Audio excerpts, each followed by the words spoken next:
Hello అండి అందరికీ. రోజు ఇడ్లీ, దోస తిని తిని బోర్ కొట్టేస్తది కదా! సో, అప్పుడప్పుడు కొంచెం డిఫరెంట్‌గా చేసుకుంటే మనకి తినాలనిపిస్తది. ఇంకోటేంటంటే స్కూల్స్ స్టార్ట్ అయిపోయాయి. పిల్లలు ఇంకా బ్రేక్‌ఫాస్ట్ స్కిప్ చేస్తూ ఉంటారు కొన్ని కొన్ని సార్లు. అప్పుడప్పుడు ఇలా కొంచెం డిఫరెంట్‌గా చేస్తే హ్యాపీగా ఎంజాయ్ చేస్తారు. దానికోసం నేనైతే జొన్న దోసలు వేస్తున్నాననమాట.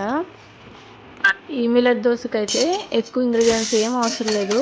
ఒక కప్పు మినపగుళ్ళు, మనం పొట్టు మినపప్పు అయినా వాడుకోవచ్చు. 2 కప్పులొచ్చేసి తెల్ల జొన్నలు తీసుకున్నాను నేను.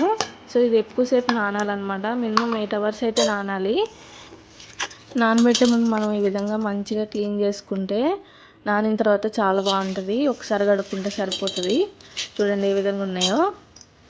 ఇవి మిక్సీ వేసుకునే ముందు కొన్ని అంటే కొన్ని, ఒక గుప్పెడు కూడా అవసరం లేదు, ఒక పిడికెడమైన అటుకులు ఈ విధంగా నానబెట్టుకోవాలి. 2-3 సార్లు కడిగేసుకొని నానబెట్టుకొని వీటితో పాటు మనం గ్రైండ్ చేసుకోవాలి. జొన్నలు నానబెట్టేటప్పుడు మినిమం 8 అవర్స్ పెట్టుకోవాలి. ఎందుకంటే అవి నానడానికి కొంచెం టైం తీసుకుంటాయి. నానితేనే మనకి పిండి అనేది మెత్తగా వస్తుంది. ఇప్పుడు మెత్తగా మనం గ్రైండ్ చేసుకుందాము. నా దగ్గర గ్రైండర్ అయితే లేదు. వెట్ గ్రైండర్ ఉంటే మనకి ఇంకా కొంచెం మెత్తగా అవుతుంది పిండి. ఇంకొకటి అంతా కలిపి ఒకటేసారి వేసేసుకోవచ్చు. నేను మిక్సీలో అయితే మనకు హాఫ్ అన్ అవర్ పడుతుంది దగ్గర దగ్గర అనుకుంటే.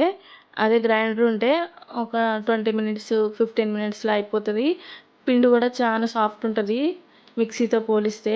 కాకపోతే ఏం చేస్తాం, మనకు ఉన్న ఆప్షనే ఎంచుకోవాలి కదా!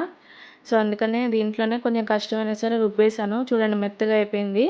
ఇప్పుడు వేరే కంటైనర్లోకి తీసుకొని స్టోర్ చేసుకోవడానికి మళ్ళీ ఇంకొక వాయి రుబ్బేసుకుంటాను. జొన్నలు డైరెక్ట్గా తీసుకోవడానికి అవ్వదు కదా! అందుకని చెప్పేసి ఇలా మిల్లెట్ దోస వేసేసుకుంటే మనకి హెల్త్కి చాలా బాగుంటుంది. ఐరన్ ఇంకా ప్రోటీన్స్ అన్నీ మనకు పుష్కలంగా దొరుకుతాయి. ఇంకోటి పొట్టు మినపప్పు వాడామనుకోండి, దాంట్లో ఇంకా మనకి ఫైబర్ ఎక్కువ ఉంటుంది. సో, మనకి చాలా హెల్దీ. ఒకవేళ వీలైతే అలా ట్రై చేయండి. సెకండ్ వాయి కూడా వేసేస్తున్నాను. ఈ బ్యాటర్ చూసారా, నైట్ అంతా ఓవర్ నైట్ సోక్ చేస్తే ఏ విధంగా పులిసిందో. దోస పిండి అనేది పులిస్తేనే మనకు చాలా మంచిది హెల్త్కి, గట్ హెల్త్కి కానీ. సో, ఈ విధంగా పులిసిన పిండిని వేరే బౌల్లో ట్రాన్స్ఫర్ చేసుకొని దాంట్లో ఉప్పు తగినన్ని నీరు వేసేసుకొని కలుపుకొని మనం దోశ వేసేసుకోవడమే. అయితే నేను వేరే దాంట్లోకి ఎందుకు తీసుకున్నానంటే 2 డేస్కి సరిపడా వేసుకున్నాను పిండి. అందుకని వేరే దాంట్లో తీసుకొని కలుపుకుంటున్నాను. నాకు ఎంత సరిపోతుందో అంత. ఈ బ్యాటర్ ప్రిపేర్ చేసుకోవడానికి నేనైతే బియ్యం అనేది వాడలేదు. అందుకని చెప్పేసి డయాబెటీస్ ఉన్న వాళ్ళకి చాలా మంచిది. వాళ్ళు కూడా హ్యాపీగా ఎంజాయ్ చేయొచ్చు. ఈ జొన్నలు మనకి సపరేట్గా తీసుకోవాలంటే అవ్వదు కదా! సో, ఇలాగైతే మనం హ్యాపీగా డైలీ మనం తీసుకునే బ్రేక్ఫాస్ట్లు ఇంక్లూడ్ చేసుకొని తినేసేయచ్చు. నైట్ అయినా సరే, మార్నింగ్ అయినా సరే ఒక 2 దోసలు వేసుకున్నామంటే మనకి టమ్మీ ఫుల్ అయిపోతుంది. సో, బోలెడన్ని పోషకాలతో కూడా నిండిపోయి ఉంటుంది కాబట్టి ఇబ్బంది ఏమి ఉండదు. ఇంకా పిండి అయితే రెడీ చేసుకున్నాం కదా! అసలు ఇది టెక్స్చర్ చూస్తేనే చాలా అంటే చాలా బాగా అనిపిస్తుంది. బాగా ఎర్రగా కాలుతుంది దోశ అయితే.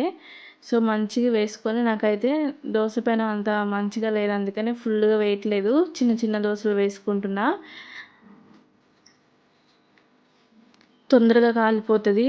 అసలు నోరు ఊరిపోతుంది అనమాట. ఎర్రగా ఇంకా కలర్ కానీ టెక్స్చర్ కానీ చాలా అంటే చాలా బాగుంటుంది. కంపల్సరీ ట్రై చేయండి.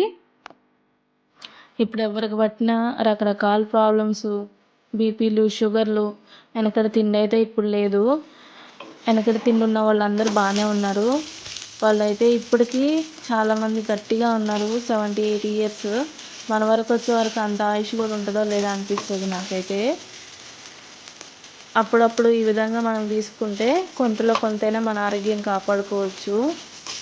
వెనకటి రోజుల్లో అయితే రాగి సంకటి, జొన్న రొట్టెలు ఇట్లాంటివి చేసుకొని హ్యాపీగా ఎంజాయ్ చేసేవాళ్ళు. వాళ్ళ లైఫ్ స్పాన్ కూడా ఎక్కువ ఉంది. వాళ్ళతో కంపేర్ చేస్తే మనకి ఈ వయసుల్లోనే చిన్న చిన్న వయసులకే గుండెపోట్లని రకరకాల జబ్బులతో ఇబ్బంది పడుతున్నాము.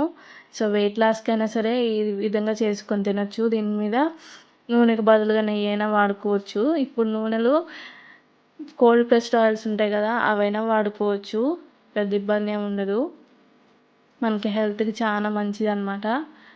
ఈ దోశ కాంబినేషన్ అయితే కొబ్బరి చట్నీ కానీ పల్లి చట్నీ కానీ బాగుంటుంది. నేనైతే పచ్చిమిరపకాయ టమాటో చేశాను, అది కూడా బాగుంది. సో ఏదైనా సరే మీకు ఏది నచ్చితే అది ట్రై చేయండి. ఏమున్నా లేకున్నా ఎన్ని పచ్చళ్ళు చేసినా ఇంట్లో ఆవకాయ ఉందంటే అది కంపల్సరీ యాడ్ అవ్వాల్సిందే మన ప్లేట్లో. నేనైతే ఆవకాయ కూడా వేసుకొని ఎంజాయ్ చేశాను. ఓకేనా, నా వీడియో నచ్చితే లైక్ చేయండి, షేర్ చేయండి, సబ్స్క్రైబ్ చేసుకోండి. మరిన్ని మంచి మంచి వంట వీడియోస్తో మీ ముందుకు వస్తూ ఉంటాను. నాకు సపోర్ట్ చేస్తున్న మీ అందరికైతే చాలా చాలా చాలా థ్యాంక్ యూ అండి.